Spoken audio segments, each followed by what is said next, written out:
sangat terganggu dengan komentar orang tuh apa ya maksudnya? Karena begitu dikomentarin Sensitif ya. sensitif tuh. Kenapa tuh? Ya.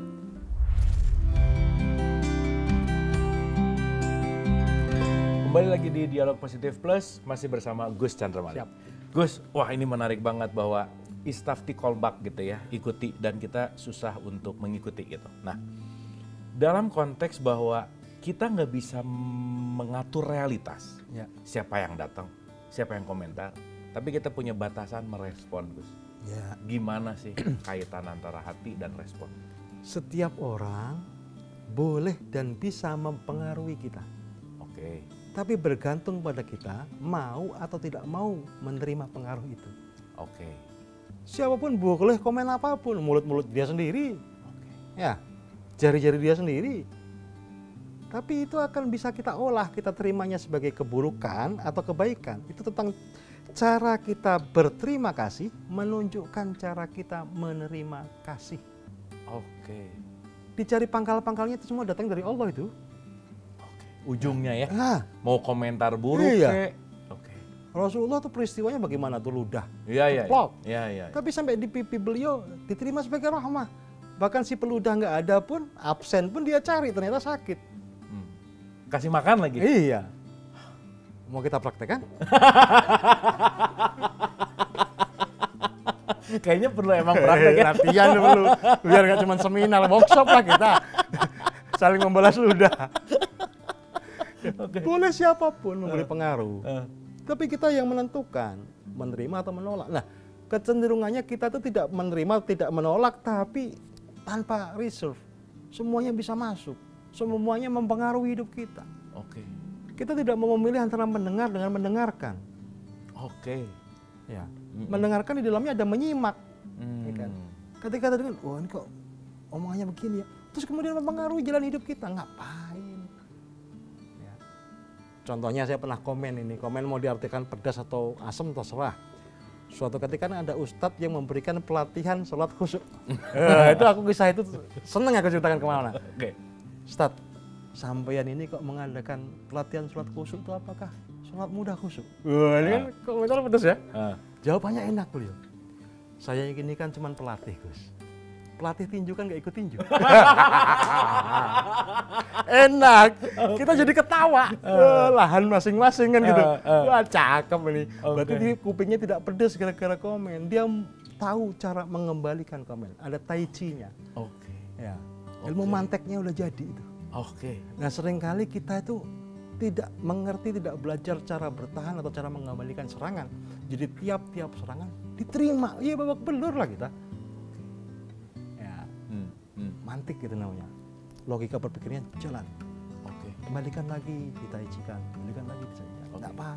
Tapi kecenderungan ya Gus ya, kita bicara kecenderungan. Kenapa sih sangat terganggu dengan komentar orang tuh apa ya? Maksudnya apakah emang kesabarannya nggak bagus misalkan atau pengetahuannya kurang dan itu terjadi global gitu loh Gus. Karena begitu dikomentarin, rata-rata ya balik marah dan seterusnya gitu. Sensitif ya. Sensitif tuh, kenapa tuh? Iya. Kurang jauh ngopinya kali ya. Kurang jauh Iya, mainnya. mainnya kurang jauh. Tapi itu memang manusiawi di mana-mana karena kita pengen segala sesuatu seperti yang kita pengenkan. That's it. Ekspektasi. Ekspektasi. Akhirnya dia tidak mau menerima sesuatu yang tidak seperti yang dia inginkan. Jadi seluruh masalah di dunia ini dari manusia pertama sampai manusia terakhir bahkan itu kalau dihimpun menjadi satu persoalan itu tentang tidak terima. Semuanya ya. Ya. Aku nggak terima nih. Iya. Ya, oke. Nggak bisa gitu dong kan gitu kan. Nah, Solusinya cuma satu. Apa itu? Terima. oke. Kita belajar mahal loh di mana-mana soal acceptance itu. Acceptance. Guru siapapun itu ngajari kita tentang acceptance, tentang bagaimana menerima. Ya sudahlah dia ngomong gitu nggak apa-apa, mulutnya sendiri enak kan. Ya aku memilih yang yang hatiku bisa lapang, bisa senang. Kita memilih pergaulan yang kita cocok dan lain sebagainya. Bisa dihindari. Kalau bisa dihindari, kenapa tidak menghindar? Oke. Kita nggak mau menghindar, kita malah masuk ke jebakan itu. Oke. Dan berkorban lebih banyak. Energi habis. Habis lah. Walaupun di sisi lain juga pasti tiap-tiap komen itu sepedas apapun di dalamnya ada pelajaran. Kembali soal acceptance. Mau nggak orang lain menunjukkan keburukan, karena seringkali kita gagal menemukan keburukan kita sendiri. Ya, coba dikasih pertanyaan 10 hal yang kamu hebat, cepet dia mungkin jawabnya. 10 hal yang kamu kurang apa ya gue ya kan gitu. Nggak banyak yang berani mengatakan kelebihanku adalah kelebihan kekurangan, kekuranganku adalah kekurangan kelebihan. Nggak banyak. Tapi ketika kita berhasil mengalahkan ego kita sendiri, orang lain kehabisan bahan mau ngolok-ngolok juga. Nggak perlu lu, gua sendiri aja gua habisin gua sendiri kan gitu. Nah itu orang yang dianggap sudah selesai dengan dirinya. Oke. Ketika orang itu sudah selesai dengan dirinya, maka dia akan menjadi magnet energi yang sangat besar. Orang-orang akan datang kepadanya menyetorkan keburukan. Ya, Kang Abu, saya kok begini ya, saya kok pengen bunuh diri, saya kok pengen begini. Itu dia bawa itu. Nah, ketika sudah selesai dengan dirinya sendiri, dia akan menerima apapun seperti laut. Laut menerima air dari sungai yang bagaimanapun, dari manapun. Semuanya diolah di laut itu dan semuanya dibawa naik. Ya, dibawa naik semuanya, diproses di atas itu untuk kembali diturunkan. Mengulangi lagi perjalanan dari sungai yang berbeda. Oh, keren sih. Ya. Ya. Nah, pengalaman pribadi Gus kan nggak langsung jadi gini ya. Boleh nggak langsung? Kan ada pertumbuhan. Iya. Sepengalamannya Gus Chan, tips and tricks untuk merespon komentar yang pedas, nggak enak, yang nyebelin gitu. Apa sih tips and triknya? Apa ya? Kok komen-komen ke aku bagus-bagus? Kok nggak ada musuh gitu? Ya ada lah, pasti ada. Tapi kalau kita mau menyadari, seringkali komen ini sekarang kan di dunia sosial media ya. Di sosial media ya. Jelas. Kita harus menyadari bahwa kehidupan di dunia saja fana, apalagi kehidupan di sosial media. Ya. Fana kuadrat ya. Fana kuadrat. Ini aja fana, apalagi. Ya. Oke. Kehidupan di dunia nyata saja fana, apalagi kehidupan di dunia maya. Kan gitu. Kita harus sadar betul kita berada di mana. Jangan semuanya dilibatkan dalam satu persoalan. Semuanya itu bergantung pada pembagian energi. Contoh, anak sakit, bisa nggak berangkat kerja tuh, ya, bisa berantakan itu banyak hal. Kenapa? Karena melibatkan 80% lebih energi untuk satu persoalan. Padahal kalau kita bisa share energi dengan baik, ini 10%. Tanggung jawab kantor, oke, 20%. Ini 30%. Jangan wasting your energy, tapi saving your energy. Nah, orang-orang hebat itu dia punya manajemen energi yang baik, sehingga seberat apapun persoalannya dia tidak mau menghabiskan energinya. Dia kelola dengan baik, dia punya deposit energi. Inilah yang kemudian di kemudian hari akan menjadi keberkahan bagi orang lain. Kiai itu kurang banyak apa persoalan? Masih bisa senyum, masih bisa memberikan ujaran-ujaran yang baik, semangat hidup dan sebagainya, karena saving energi. Deposit energinya itulah yang disebut keberkahan. Orang yang berbondong-bondong sowan kepada beliau untuk mengalami berkahnya.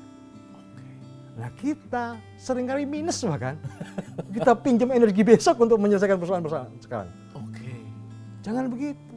Ya, seperti membunuh nyamuk dengan bazooka, buat apa?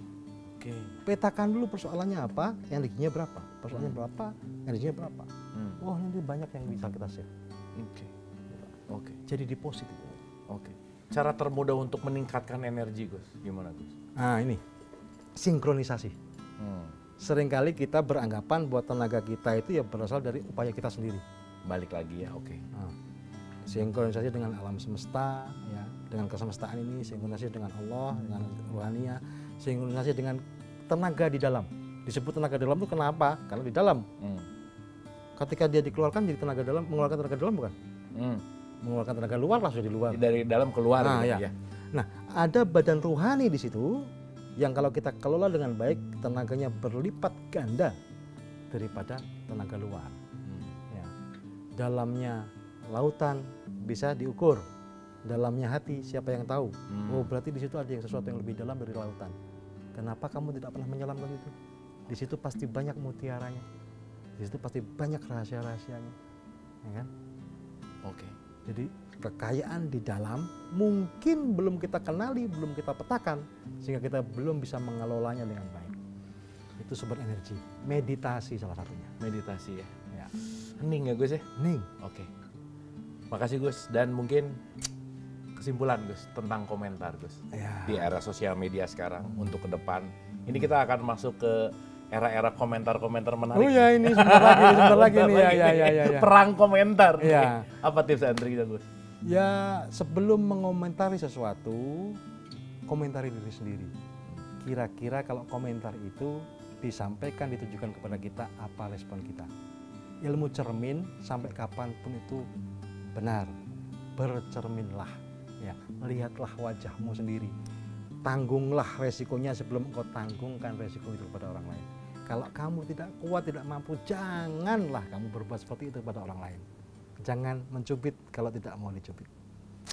Terima kasih Gus, semoga bermanfaat dan kita tidak hanya ahli menjadi komentator, tetapi juga bagaimana kita berkontemplasi. Terima kasih, mohon maaf lahir dan batin. Wabillahi taufiq wal hidayah. Assalamualaikum warahmatullahi wabarakatuh.